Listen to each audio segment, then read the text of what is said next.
Hey there, YouTubers. So we have the 11th Gen i5 11600K, and I will tell you for graphics card, we've got the RX 5500 XT. Here's our operating system, Windows 10 Home. We're using XTU. This is on what is probably the cheapest Z590 motherboard, the Acer Z590M Phantom Gaming 4. I'm not sure if we have the most up-to-date BIOS, but it works, so that's what matters. And then you can see we have 32 gigs of 3600 megahertz RAM.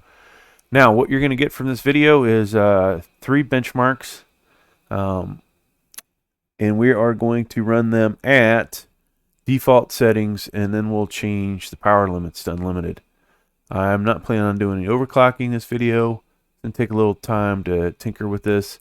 Plus, I may eventually want to change out my CPU cooler to a more beefy one.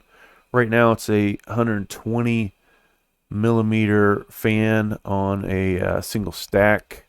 We've got some much bigger CPU coolers that we may change it out with.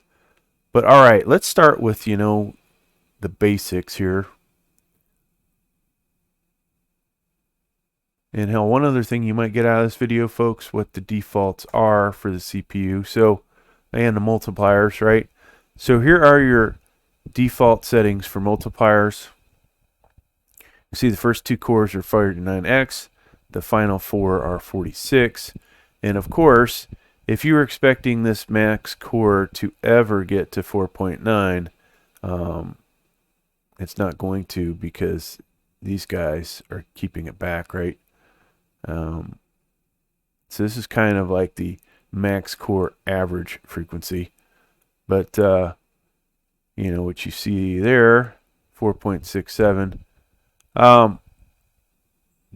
So that is interesting. This thing is showing some odd numbers, a negative 3.9. Interesting, but it does show a max of 4.83. So we'll see if that changes. TDP. Right now, the max is 60 watts, and we'll see what this number gets to. We'll also be over here tracking thermal throttling, power limit throttling, and the current limit throttling. Now, I do have 750 watt EVGA power supply hooked up to this, just so you know, and we are using a 1x8 and a 1x4 CPU power connector, okay? So you would expect, folks, that we're not going to see this. And if you cared about the RX 5500 XT that's on here, it is the 8 gig model, okay, XFX. Now, which will cost you a small fortune compared to what it used to cost. That is amazing topic there. That thing was right around $200, I believe, at one time, and now you see what it's worth. All right, let's get into the benchmark. I've talked long enough. So first benchmark here, we're going to run it. And I am using a separate computer to record this. I also have, unfortunately, a cheap mic inside of a steel box here that has a loud air conditioner. So we do have a noise filter on the mic. All right, so we see our benchmarks cruising along.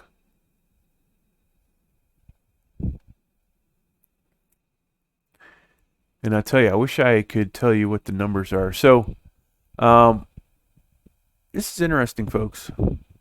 Negative 3.90 gigahertz. This is not a good bench at all. That's about the score. So something's goofy with the XTU.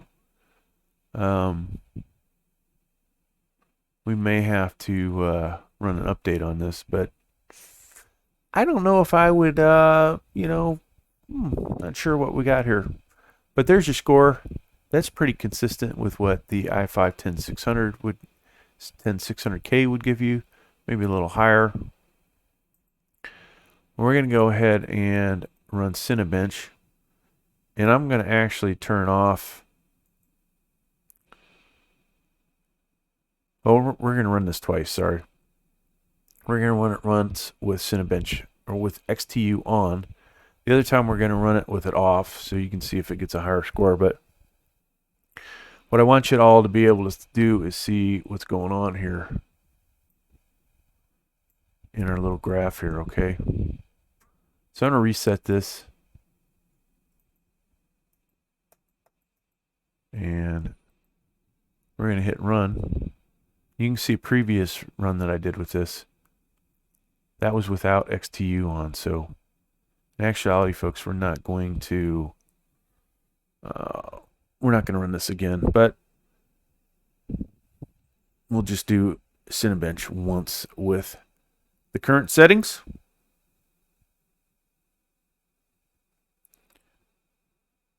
So you can see TDP has gone up quite a bit. And now what I wanted to show you all,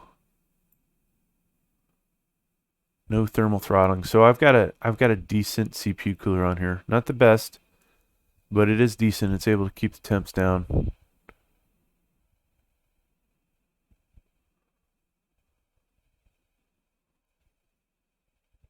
The other thing, you know, that this can affect performance. This can affect performance.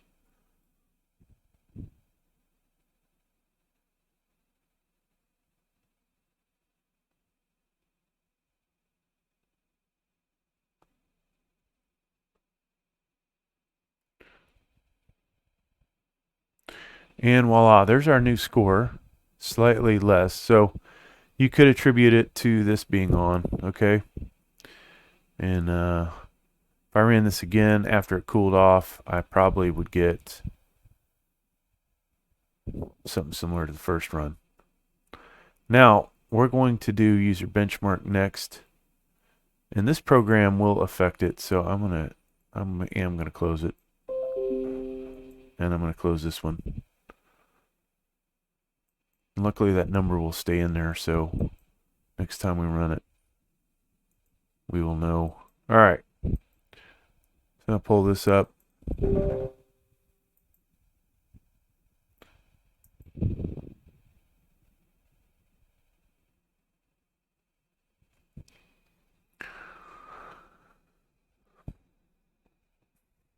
So I'm going to have a lot of videos related to 11th Gen on the channel as we fine-tune some things. And one good thing here with this, obviously, is we have unlocked PCIe 4.0 on this motherboard. We have a PCIe 4.0 graphics card. And we also have the Samsung EVO 980 Pro, which is Gen 4 and PCIe 4.0. So we are taking advantage of all this has to offer. It kind of feels like, you know, go back in time. Maybe it's a year ago, year and a half ago, when I got my first Gen 4 solid state, which was one of the rocket ones. And Brent rocket, that is. And it was cool seeing those much higher speeds. But it was an AMD motherboard, okay? So here we are finally with Intel. And, you know, maybe the 12th gen, they'll get everything together. I will tell you, I don't know if User Benchmark has updated their benching scores, but we're going to see some incredible things here from the CPU cooler, or from the CPU, numbers-wise.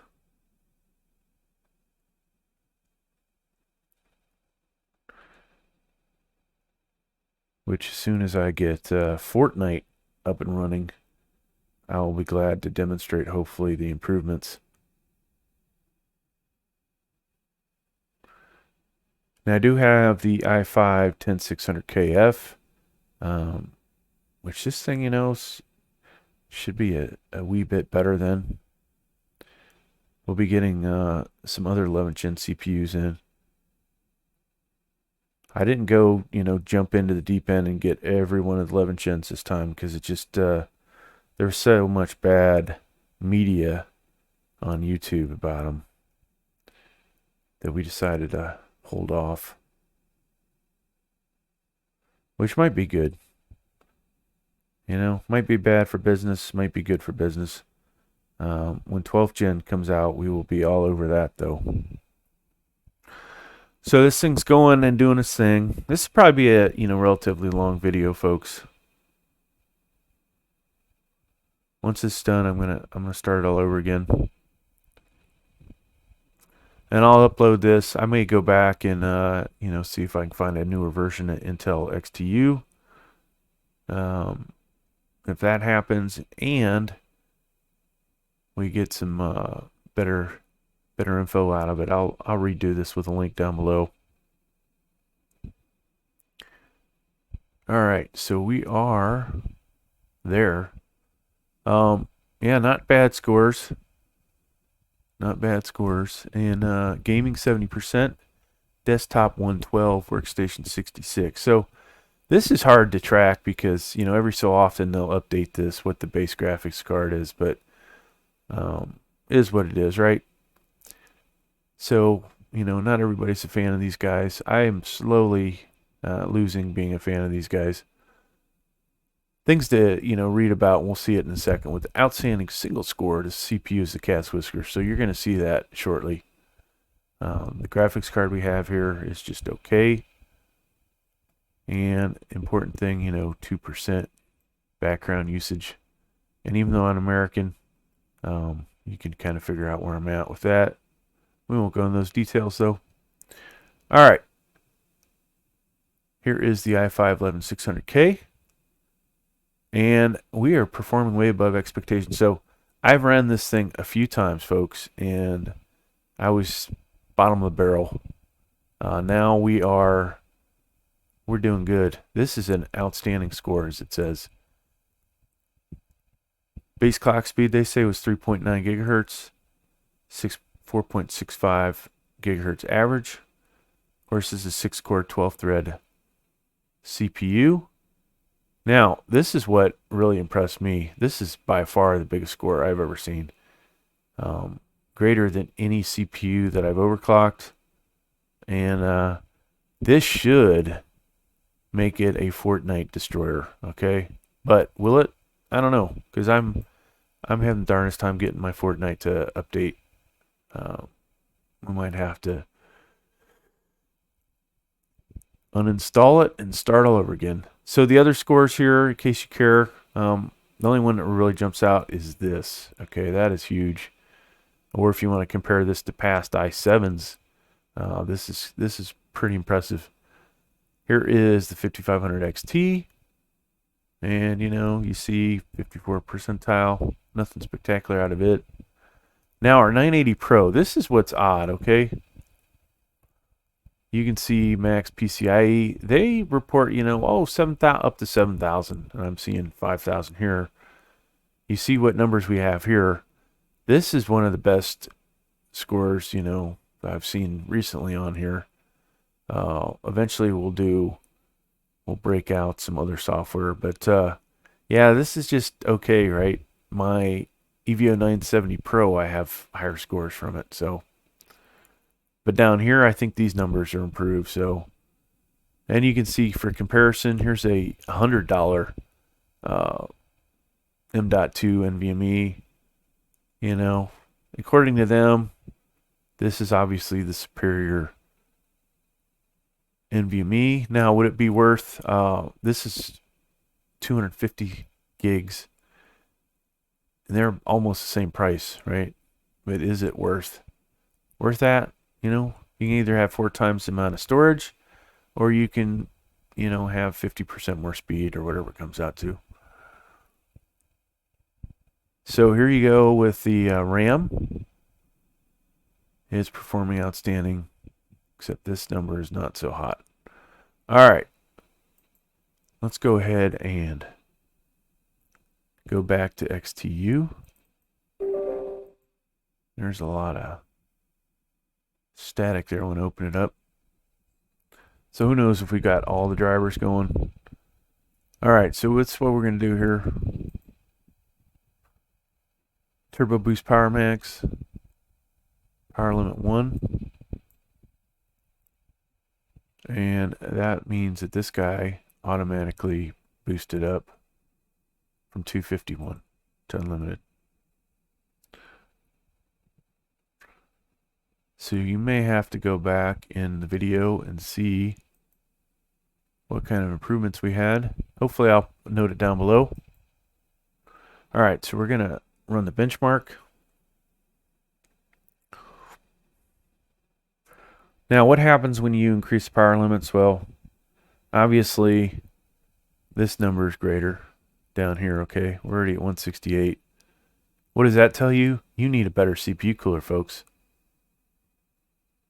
We have not thermal throttled. So I have, I can't even pronounce it, but it's ABKO AV Core, all right? CPU cooler, 120 millimeter. Originally, this Korean company wanted me to showcase a few of their products. Didn't work out, but hey, they're still getting some time on the channel. All right. So let's see what we ended up with. Recent max 69. 68. 155. All right, let's run Cinebench. We're gonna let the CPU cooler get down a little bit. All right, it's just about back where it needs to be. Now you saw where we were, okay? And we might actually run this twice. Now, we might run this after we turn off Intel's Extreme Tuning Utility, just in case. But the first go, I'm going to leave this open so you can see it. And I'm going to clear it out first.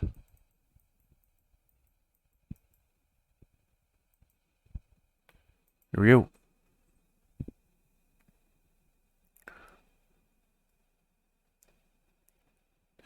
I wish the Cinebench would list out more CPUs on here.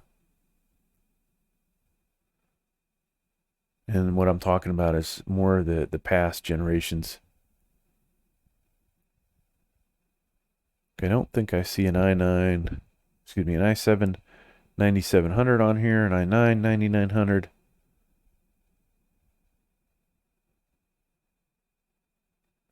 It would be kind of cool to see how these compare in this. Now, just because you can have a huge Cinebench score, it doesn't really equate to anything in Fortnite. I will tell you that.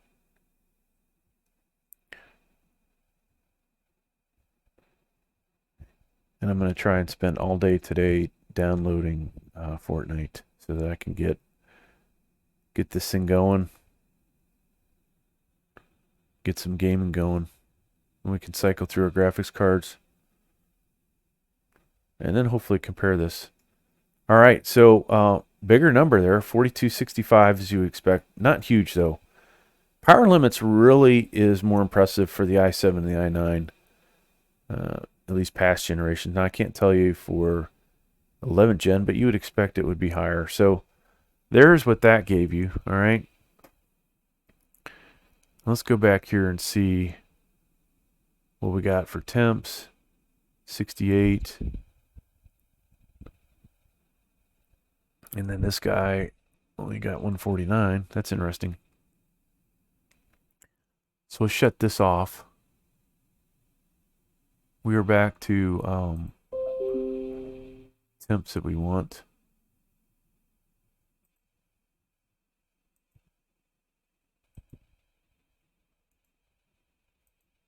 All right, so that's out.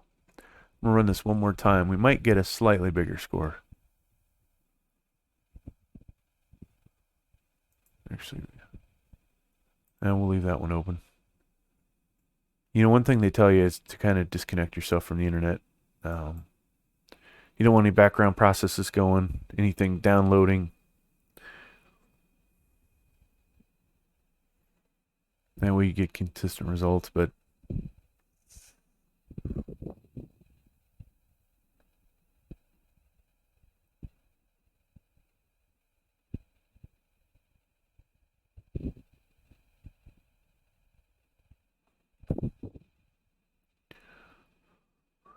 so 4265 and 4224.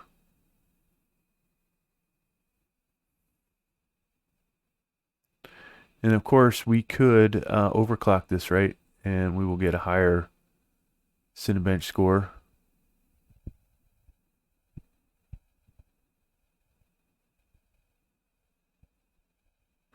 And the other one that's not showing also is the i7 10700. So it's always kind of nice to know, hey, is this better than the i7 10700? It probably is, folks. Not the 10700K though, most likely. And voila, look at that, 4300. So inching along. Like I said, we're not going to do any overclocking. I got to mess around with it. And maybe I'll do another bench when I find some good numbers. But that is going to do it, except for, oh yeah, we got one more to do, don't we? So you saw an improvement there. We're going to do this guy one more time. This one takes forever.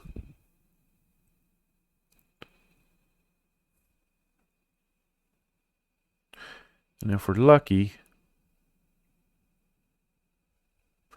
this will be a higher score too.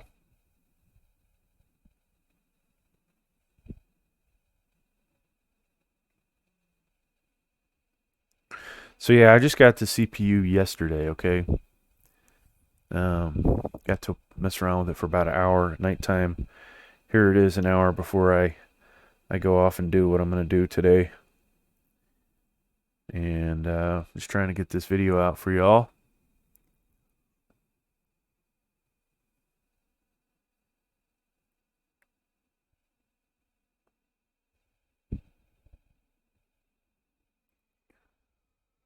Now, one thing I did notice when I got this, I originally was going to start with a Z490 motherboard. We installed it, tried to get it to boot, and it did not want to boot up, okay? Basically, it was black screen. Have no idea if it went to BIOS, what it did in its own little world. But, so that kind of told me, hey, it probably needed a BIOS update. And then I switched it out, put a 10th gen in there, and next thing I know, it's not working at all. So it was really odd. Eventually, it got out of whatever mode it was in, booted back up, and then I did a BIOS update. So we will eventually again pull this CPU out of here and put it in that Z490 motherboard, which I believe I have 2 or 3 of those. Well, we've got 3 of them here. Definitely a better motherboard overall than the 590 is, but there's no doubt the 590 is ready to go with the PCIe 4.0. So, all right, so this is almost done.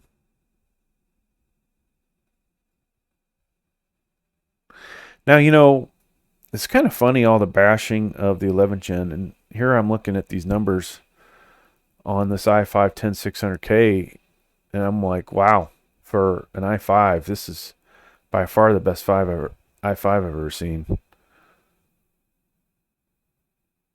And it may be, honestly, the best gaming CPU to get right now.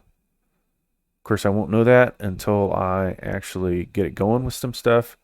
Now, we do have Warzone, and I'd love to get a little Warzone in before I go off, like I said, and do what I'm going to do today. So that may be what happens here shortly. Pop in the Warzone, play a little bit.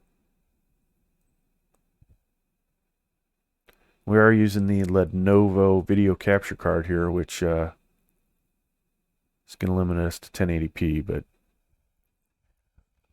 I lose my 144 FPS. All right, so let's just look at these. 7113, 66. Okay, so yeah, big deal. Little improvement there. Less background CPU usage, that's what you want. Now let's specifically look at the CPUs. So here, I think this score is less, but this is higher, potentially. 110 outstanding, okay? And then 1291. So this is what you would expect to be improved, all right? 85th percentile. All this stuff looks about the same. Nothing spectacular. Let's go back. Nope, 110. But this number is higher, okay? And this number is higher. And then the quad core, 681. That should be higher, I bet, too. Yep. So all across the board, you saw improvement here, where most of the time when you do increase power limits for the other CPUs I've done, these things, I don't really remember them getting improved. It's always this last number. And like I said, most games, it doesn't do anything for it. But this time, hey, it might do something. Thanks for checking out the video. I know it was long. I appreciate you taking time to look at the benchmarks. And if you have the same processor, go ahead and post your scores. I know a lot of people love to tell me their stuff did better than mine, but if you didn't do as good, or you did better, or you did about the same, go ahead and put it down there. Maybe not so much with this guy, but the Cinebench scores, people love to see those.